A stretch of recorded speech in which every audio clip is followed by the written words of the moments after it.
Masuk sini Dim, langsung ke kamarnya Afif saja ya, tasmu juga taruh sana saja. Mbak Sari lalu menutup dan mengunci pintu rumah pamanku. Aku menginap di rumah paman ini selama 2 hari sesuai dengan tugas yang diberikan oleh kantorku, yaitu menghadiri konvensi dan seminar kelistrikan di kota Semarang. Sebelum berangkat ke sini aku sempat mengirim pesan ke paman namun belum dibalas sampai sekarang. Jadi akhirnya aku mengirim pesan ke Mbak Sari kalau aku sedang ada penugasan di Semarang dan hendak menginap selama 3 hari di sana. Rupanya paman dan istrinya serta Afif adiknya Mbak Sari sedang ke daerah Pati, jadi hanya tersisa Mbak Sari dan Mas Iwan suaminya yang tinggal di rumah. Aku tidur di kamarnya Afif selama menginap di Semarang, ditemani Mbak Sari dan suaminya yang kelihatan jarang sekali bicara. Aku mulai terbiasa walau kadang juga merasa aneh. Misalnya mereka beberapa kali hanya berbicara ketika mengajakku makan bersama atau mengingatkan sesuatu ketika malam sudah tiba, termasuk di malam kedatanganku. Dim, kalau terdengar suara orang teriak malam-malam jangan kaget ya, dibiasakan saja Dim, tetangga sebelah sering kumat sakitnya itu. Aku sih mengerti dan mengiyakan perkataan Mbak Sari itu. Dan benar juga. Sekitar 2 jam setelah aku memejamkan mata terdengar suara orang berteriak-teriak dalam bahasa Jawa, mulanya teriak biasa hingga beberapa kali terdengar histeris.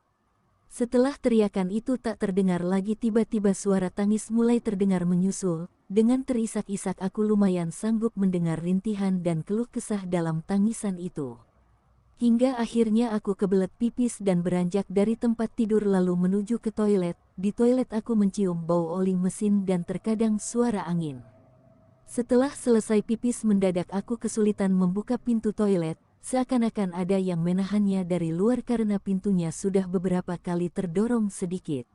Sekuat tenaga aku berusaha mendorong lalu tiba-tiba aku mendengar suara dengusan nafas yang terdengar berat dan disertai bau rokok. Pintu baru bisa terbuka setelah itu dan aku jatuh terjerembab ke depan karena masih dalam posisi mendorong pintu dari dalam toilet.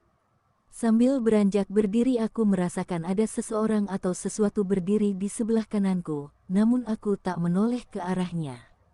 Entah bagaimana aku bisa merasakan wujudnya yang besar hitam, lebih besar daripada ukuran tubuhku. Aku merasa tak berani bergerak dan badanku mulai gemetar karena sosok tersebut seperti sedang memperhatikanku. Suara nafasnya yang berat terdengar kencang dan udara mendadak menjadi dingin, hingga akhirnya sosok itu berpaling dan meninggalkanku di depan toilet. Tak ingin membuang kesempatan langsung saja aku berjalan agak cepat menuju kamar, jeduk. Aku tak sengaja tersandung oleh sesuatu, namun aku tak sampai jatuh. Sempat kurasakan sesuatu yang membuatku tersandung tadi seakan terbungkus oleh kain setengah basah, tetapi ketika aku menoleh ternyata tidak ada apa-apa dan aku menuju kamar dan tidur dengan berselimut. Besok paginya aku berangkat ke konvensi pada pukul 6 tepat karena sudah ada transportasi yang menjemputku, tapi ada hal yang mengganjal.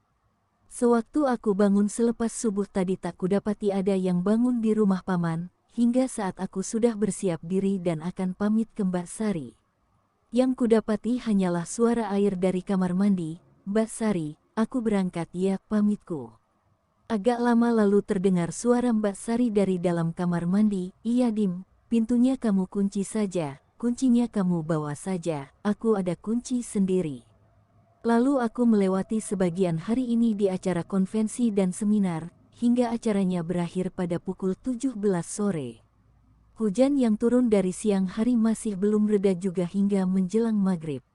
Transportasi yang seharusnya menjemputku mengirim kabar via pesan bahwa mobilnya mogok di tengah banjir, jadilah aku pulang dengan mencari transportasi yang lain.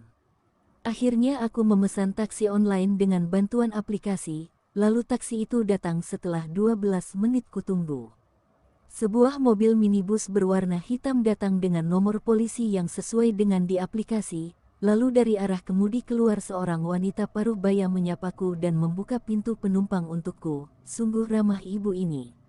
Selama perjalanan pulang ibu sopir ini bercerita bahwa tadi dia sempat terlibat kecelakaan beruntun dan mobilnya ikut menabrak 2 orang pengendara motor, namun dinyatakan tidak bersalah karena mobilnya dalam posisi terdorong oleh kendaraan lain dari arah belakang. Kemudian dia lanjut bercerita bahwa kemarin lusa sempat mendapat orderan luar biasa, yaitu mengantarkan 2 jenazah yang keduanya adalah suami istri. Cerita ini yang justru membuatku bergidik karena sama sekali tak menyangkanya dan saat ini diriku sedang berada di dalam taksi ini. Kami sempat berhenti di sebuah SPBU, keadaan masih hujan dan dari jendela mobil kulihat seorang wanita sedang menggendong anak. Dia berdiri di sebuah warung yang tutup di samping jalan keluar SPBU. Kulihat ibu ini berkali-kali berusaha menghentikan angkot namun tidak satu pun ada yang berhenti. Setelah mengisi bahan bakar ku bilang pada ibu sopir untuk mengajak wanita yang berteduh warung itu untuk naik taksi ini. Mas yakin, nanti bisa saja dia turun di tempat yang agak jauh atau aneh. Kata ibu sopir. Aku sudah telanjur merasa kasihan jadi kumantapkan niatku untuk mengajak wanita itu. Wanita tadi kuajak masuk ke dalam mobil. Terima kasih ya mas, bu, ucap wanita itu pelan dan santun. Kami turun di dekat bergota ya bu, lanjut ucapnya. Aku yang pindah tempat duduk di samping sopir hanya mengangguk dan menikmati perjalanan kembali. Aku tidak tahu arah dan tempat yang dimaksud oleh wanita itu. Tapi tampaknya ibu sopir ini tahu kalau lokasinya masih di Semarang. Keadaan di dalam taksi sangat tenang seakan tidak ada penumpang lain selain diriku, bahkan suara mesin dan AC mobil benar-benar sama sekali tak terdengar. Masuk gapura yang di depan itu ya bu, ucap wanita di belakang kursiku. Mobil pun diarahkan masuk sebuah gapura yang sangat megah dan samar dari hujan terlihat sekilas tulisan bergota. Tak lama kemudian mobil berhenti, sepertinya ada pohon kecil yang roboh di depan. Aku segera menghentikan ibu sopir untuk turun dan menawarkan biar aku saja yang meminggirkan pohon itu, toh ukurannya tidak begitu besar dan di luar masih turun hujan. Diriku berjalan sekitar 10 meter dari mobil lalu segera kupindahkan pohon roboh yang menghalangi jalan ini. Setelah itu aku berbalik menoleh ke arah mobil taksi dan kuperhatikan bahwa lampu depannya tidak menyala. Duar suara petir yang sangat keras disertai kilat yang menyambar berkali-kali membuatku kaget dan mendongak ke arah langit. Masih dalam rasa terkejut aku sangat kaget melihat bahwa mobil taksinya sudah tidak ada di tempat. Sekali lagi petir dan kilat mengagetkanku. Cahaya kilat tampaknya menyadarkan aku bahwa saat ini aku sedang berada di sebuah area makam. Seakan masih tak percaya maka kunyalakan lampu flash di handphoneku, dan benar aku sedang berada di sebuah pemakaman. Aku tidak panik walau sedang kebingungan. Dalam keadaan hujan yang semakin lebat aku bingung mencari arah keluar dari pemakaman ini, hingga samar kulihat sebuah cahaya yang datang semakin mendekat ke arahku. Sebuah motor berjalan mendekatiku, tanpa bertanya pengemudinya langsung menyuruhku naik ke motornya.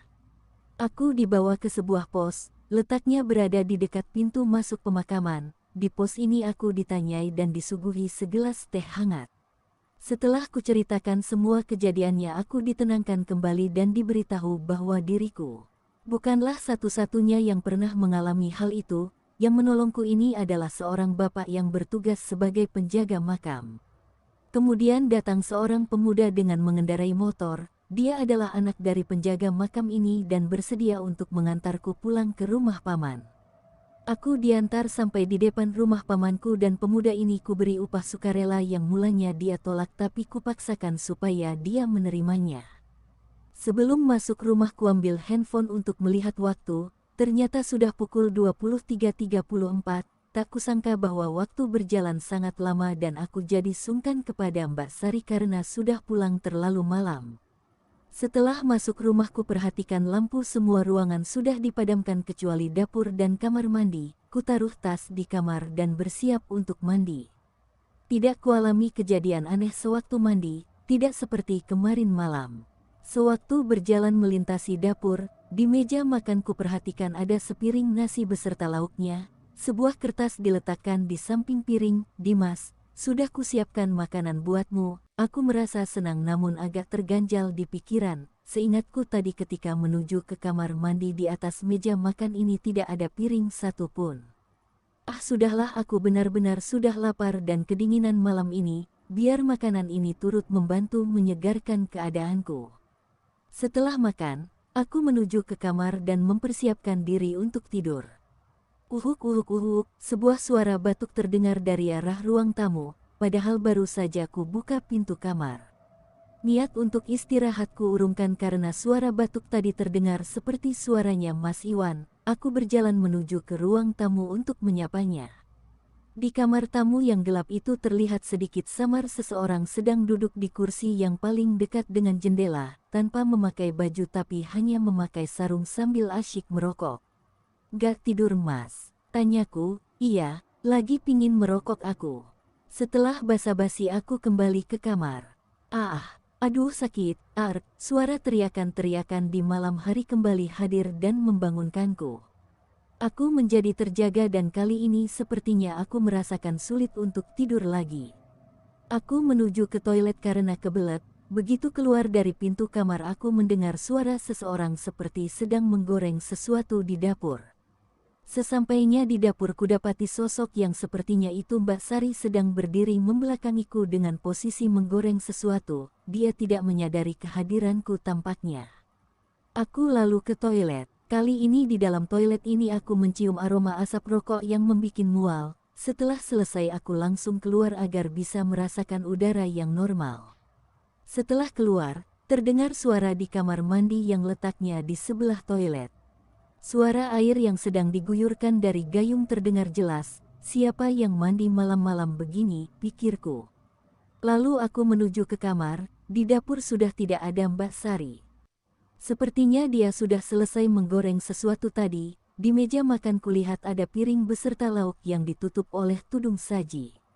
Ketika aku di depan kamarnya Afif, dari ruang tamu ku dengar ada suara tawa. Kedengarannya suara dari dua orang, Mbak Sari dan Mas Iwan ini pasti. Tapi kalau mereka berdua ada di ruang tamu terus siapa tadi yang ada di dalam kamar mandi? Merinding dan takut aku langsung masuk ke dalam kamar. Dengan gemetar ketakutan kututupi tubuhku dengan selimut, udara kamar yang mendadak jadi pengap dan dingin juga semakin membuatku ketakutan. Tak berapa lama aku merasakan ada sesuatu yang sepertinya menaiki tempat tidurku. Aku penasaran, walau ketakutanku cari tahu juga apakah itu, kulihat sekeliling ternyata tak ada apa-apa. Daripada ketakutan sendiri di dalam kamar akhirnya kuputuskan untuk menemui Mbak Sari dan suaminya di ruang tamu, pikirku mereka pasti masih berada di sana.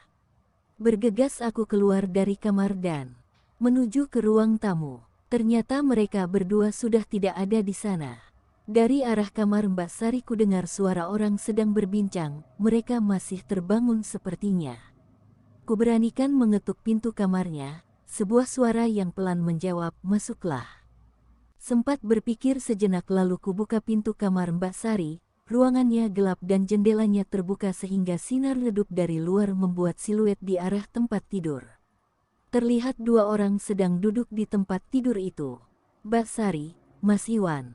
Sapaku tanpa dibalas oleh mereka. Kemudian terlihat dua sosok tadi mengambil posisi tidur. Sungguh aneh.